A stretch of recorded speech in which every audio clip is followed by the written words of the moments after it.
Alex Waiswa, the National Unity Platform deputy spokesperson, had attended the hearing of Edward Sebufu, also known as Eddie Mutwe, and Achleo Chivombi in Kawempe when armed men intercepted him after he stepped out of court. This according to Nakawa East Member of Parliament Ronald Barrymoizo, who was with him at the time armed men arrested and took Waiswa into a silver Toyota Noah. Armed men came out of a Noah, silver in color, a UAK with other numbers I don't remember, and told Waiswa, directed Waiswa to enter into the car, for they were bringing him to Wandegia police station.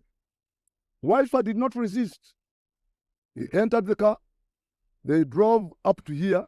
Barrymoizo says this prompted him to follow the car up to Wandegia police station where Waiswa was being taken. I was accepted to meet the DPC, who told me that Waiswa has a case, but he did not tell me the case. But shortly after, security operatives took Waiswa to his home for a search. Yes, there you have it. The spokesperson of the National Unity Platform is the latest individual to be abducted, to be arrested by the criminal regime of Yoweri Kaguta Museveni.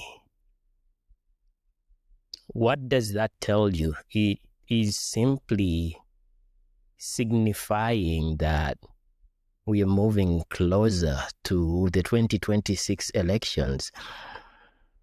And it is a terrifying season that we are living in because this is to be expected. In fact, before Waiswa Mufumbira was arrested, a popular social media activist, popularly known as Teacher Lumbuye, he is famed for revealing classified information about the government of Uganda, notifying anybody that is in danger. And the accuracy of these warnings terrify even the most notable government officials like Peter Elwelu. Peter Elwelu, you know, that man who was in charge of the massacre, the Kasese massacre. He has since retired from the army, I think.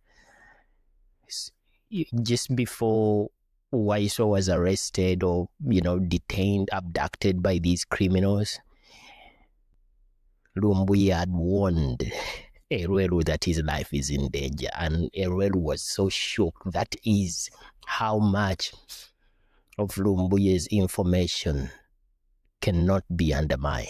That is how, because Ugandans know whenever you are in that spot and Lumbuye reveals your name, that you are going to be abducted. So Waiswa Mufumbira, among so many other comrades like Bobby Giant, has also been added to the list, a growing list of abductees that the NRM government is now holding hostage.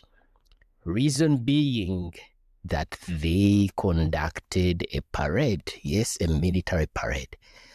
Let's continue watching this video. If you are new here, please remember to like, share, and subscribe to this channel.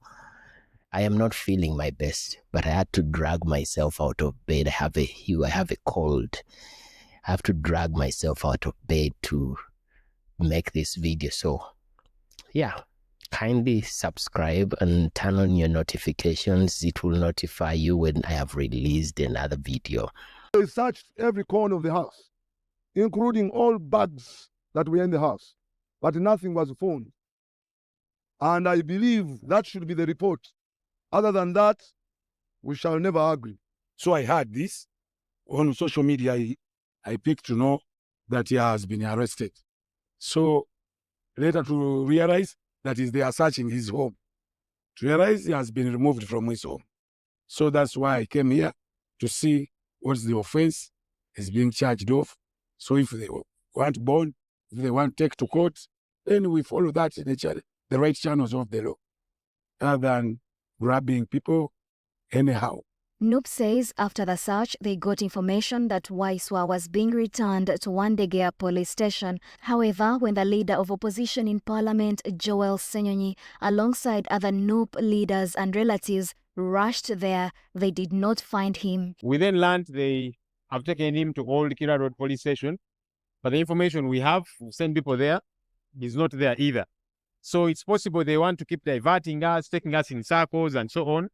It's very unfortunate that these events are now becoming, it's just when you wake up and you ask who has been taken. It seems like a joke, but it's growing. And now it is Alex that has been taken. They're playing the cheeky games. They take him to his home. They bring him here. They steal him away from here. I think we should follow the law. And these processes should also be respected. Because the more you disrespect these processes, people will get done with them. People will not understand them. If you've decided to arrest someone, let the due process be done. Earlier in the morning, Waiswa had appeared on Spark TV where he criticized the ongoing abductions of opposition supporters. His own arrest now adds to a growing list of NUP members who have disappeared under similar circumstances, others arrested in such a manner. You see, whoever is interested in any of us, you issue us with summons, we shall come. Whether it is at CID, Mbuya, wherever, create a list of 50, 100 people, whatever the number, let us come, as opposed to you continuously breaking the law, because this is breakage of the law. We are not criminals. We are law-abiding citizens. If someone asks, we shall come and explain anything. Instead of behaving like criminals, instead of behaving like thugs, picking up people, putting them in treated vehicles, beating them up. You saw a giant was saying that he was badly beaten inside that drone. You know, all these actions of torture, everybody must condemn them in the strongest terms possible. So there you have it. I do not understand. I really don't. If you are somebody out there that supports this government, the NRM government, I think I've already made my case clear when it comes to you apologists, propagandists. I do not care what kind of argument you have against Robert Kyagulanyi Ssentamu, the president of the National Unity Platform. I do not care what kind of argument you have against the supporters of the National Unity Platform. I don't think there is any way you can justify what is happening to his supporters, regardless of whether you don't like him or not. There was a time during the rise of Colonel Dr. Chizabe Besigye, regardless of the fact that I wasn't actively out there supporting him, there is no point in my life did I condone anything that happened to this man and his supporters. Because at the end of the day, the consistency in our desire to see change in Uganda, to experience all these mistakes being rectified for the purpose of our country healing beyond the bondage that we are under, the bondage of never experiencing a peaceful transition of power. It should be something that we all should want to experience. It should be. So when you watch this video, I wonder what goes into your mind if you are actively out there feeling the need in justifying what is happening to these young people. I saw a tweet by Muhammad Nsereko. I saw his tweet when he, in response to Mohozi. Mohozi tweeted, after the abduction of Bobby Giant, he stated that this fool will understand that we have only one giant in Uganda, and wearing a military beret is a criminal offense. In fact, he will get a chance to reduce his obesity. So, Honorable Nsereko quote tweeted this and stated that it is heartbreaking to have a country run by such generals who are proud of their barbaric acts. But at the same time, I feel sorry for the youth like my brother who are misled or used by selfish leaders as sacrifices for their political ambition. Of course, it is well documented that Mohammed Nsereko does not like Bobi Wine. He has never supported his cause. For some reason, seeks every opportunity to undermine the movement of the people power. And that is his right. Not everyone is supposed to support Robert Kyagulanyi Ssentamu. But for him to condemn while at the same time seemingly justifying the acts, the illegal acts that these individuals, the supporters of the National Unity Platform, particularly Bobby Giant, how is he misled? A red beret is a red beret is not limited to the military. It is not a full military uniform. If we are looking for people who are out there actively wearing any attire that is a monopoly of the UPDF, there is chameleon, there is alien skin. We have witnessed, we have seen. If it comes to even military drills, we have seen in NRM cadres in Chankwanzi donning everything military. Yes, donning everything military. There is no illegal activity. If the National Unity Platform was doing this in secrecy, mobilizing young people, doing military drills, and with actively doing so in an effort of creating a rebel outfit, a treasonable activity against the government of Uganda, then there is a justification as to why they should be held. They should be. And even in that event, you don't go out there whisking people away. You are not identifiable to any security organ because you're wearing plain clothes. You're whisking away people in a car that is not even a military vehicle, that is not even a police vehicle, that is not associated to any security organ. You're whisking them away. You're not even mentioning as to why they are arrested. There is no warrant.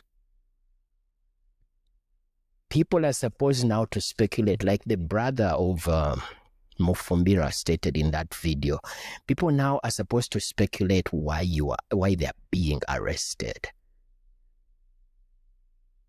The leader of opposition has stated it clearly. If you have any case, you know where to find them. Summon anybody that is wanted under the law. Let the procedures that are well articulated within the law take their course in case there is anything that warrants for anybody to be arrested. And let us also know, is it illegal to choose anything other than the NRM? I want to know this. I really want to know this. These people have families. I watched a video of Eddie Motwe and his daughter. And if you watch this video, tell me, you are an apologist. You have children, I'm very, very sure. Tell me what comes to mind when you watch such a video of Eddie Motwe with his daughter sinking in emotion and breaking into tears just because he's out here supporting Robert Kyagulanyi Ssentamu. I really want to know. We are witnessing, we are seeing the double standards just before our own eyes.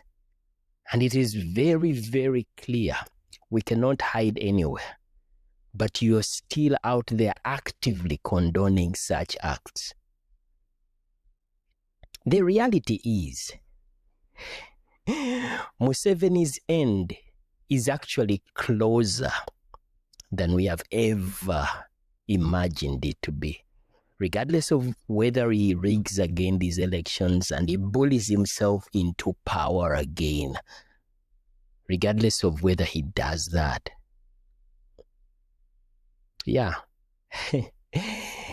there's something called fate. He is not immortal. The end of Museveni is much closer. And what will happen after that time comes to an end? What do you think is going to happen? I really don't want this man's demise to happen when he's still in office, because much as I don't agree with Munyagwa, there is an interview that I saw of Munyagwa when he stated that the worst thing that can happen to Ugandans is this man Museveni dying while he's still in office. That's the worst thing that can happen. Because imagine the vultures that are waiting. We have seen them display, starting with his son, the audacity that his son has. Because he foretold us that when these parades happened, he forewarned us that Ugandans, the NUP, are going to cry. And he's going to arrest. If you don't make a video to apologize taking a part in that parade, you're going to be arrested. Now imagine Museveni dies in office. We don't know how many forces are behind this man trying to scramble for that seat. Which is why the best case scenario is for him to stand down, allow another candidate and a free and fair election to take place. Give Uganda a parting gift of a peaceful transition of power. Because the damage that this country can experience if this man's demise happens when he's still in office is something that we should pray against. So these individuals, young people that whose only crime is to support the National Unity Platform, I want you to leave me a comment if you support Yoweri Kaguta Museveni. What justifies this? Please let me know. Like, share, and subscribe. And let me know what you think about this video. If it is your first time, I post videos on Tuesdays and Saturday, but I'm trying to increase the frequency to almost at least a video a day. We'll see about that. But for now, I sign out. Cheers.